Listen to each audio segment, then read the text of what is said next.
ingat bersama bahwa Baptist Ansar juga merupakan misioneri sulung Serikat Sabda Allah. Bersama Santo Yosef Rainer de Metz, kita semua digerakkan oleh Roh Kudus yang sama untuk terlibat dalam misi yang dibangun Bapak Arnold Jansen dalam Serikat Sabda Allah.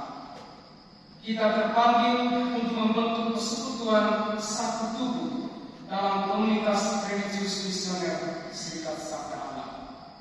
Sebagai satu tubuh dalam komunitas religius misioner, kita dikembangkan dengan rupa-rupa tugas dan pelayanan dengan kompleksitas situasi yang melingkupinya. Yosef Rainer de Metz menjadi teladan yang luar biasa bagi kita untuk tetap menjadikan Sabda Allah sebagai spirit yang menggerakkan kita dalam tugas pelayanan kita. Ketika diterima dalam Serikat Sabda Allah untuk menjadi seorang misionaris, ia merefleksikan panggilannya dengan berpijak pada pengalaman Abraham.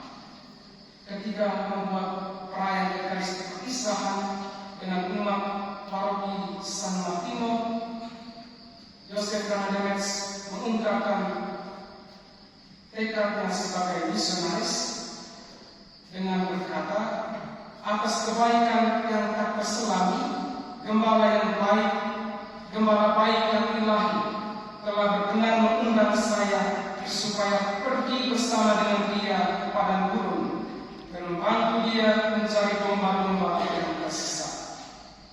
Apa yang harus saya buat selain dengan sukacita dan dengan rasa syukur saya mengecup tangannya dan mengucapkan perkataan kitab suci. Lihat, saya datang. Santo Yosef Rainer de Metz menyadari panggilannya sebagai sebuah keputusan menghantar oase di tengah kekeringan spiritual dengan tantangan misi yang berat. Saat ini kita bergerak dalam bidang misi yang lebih kompleks dengan tantangan yang terus berubah. Bersama Santo Yosef Rainer de Metz, kita diajak untuk terus melekatkan diri pada tubuh mistik Kristus dan membiarkan firman Allah berbicara pada kita dalam keheningan doa, meditasi dan kontemplasi. Ini penting untuk kita lebih peka menjawab tantangan zaman dan menjadi lebih visioner dalam pewartaan Sabda Allah. Ketika Santo Yosef Rainer de Metz tiba di Santo Selatan, ia menemukan banyak kesulitan dan tantangan berat dalam misi pelayanannya membentuk komunitas Kristiani. Tetapi ia berpegang teguh pada firman Tuhan dalam Matius 16:24. Setiap orang yang ikut aku harus menyangkal dirinya, memikul salibnya dan mengikuti aku. Firman Tuhan menjadi kekuatan, menjadi penuntun bagi Santo Yosef Rainer de Metz untuk terus maju dan melangkahkan kaki pada misi yang sudah dimulai. Ia juga menolak menghabiskan waktu untuk ikut merayakan pesta perak serikat dan lebih memilih bertekun dalam pelayanan misi yang telah ia mulai. Dan dalam penganiayaan oleh kelompok Ser yang asing, ia tidak gentar tetapi tetap setia mendampingi umat sekalipun nyawa adalah taruhan. Saudara-saudari, konfrater sekalian yang terkasih, kita hidup dalam komunitas interkultural dengan pengaruh asing yang pelan-pelan mulai merobot kesatuan kita sebagai satu tubuh dalam serikat misioner. Dalam paket budaya bersama paket IC, ia memiliki sebuah tren baru dalam komunitas kita dengan istilah kelompok isme.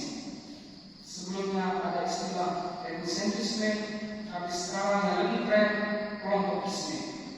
Ada kelompok tertentu yang untuk bermain kartu dan sebagainya. Dalam komunitas Kita membentuk kelompok-kelompok tertentu dan dengan demikian membatasi kehadiran yang lain. Relativisme mulai masuk membentuk pikiran kita dengan membiarkan diri terjebak dalam pelanggaran-pelanggaran yang dikemas rapi dengan alasan biologis sebagai kewajaran. Kehadiran dalam doa mulai jarang-jarang dikemas dengan alasan sekali dua kali belajar, atau dengan cepat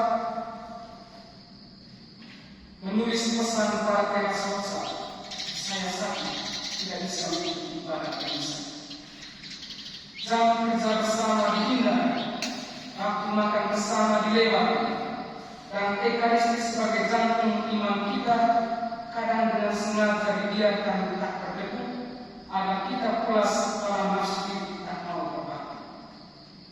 Saudara-saudari pemerintah sekalian yang terkasih, sebagai satu tubuh dalam komunitas misioner Serikat Saka, mari kita kembali menata diri dan komunitas kita dalam semangat spiritual Santo Yosef Karnavian yang menjadikan firman Tuhan atau sabda Allah sebagai roh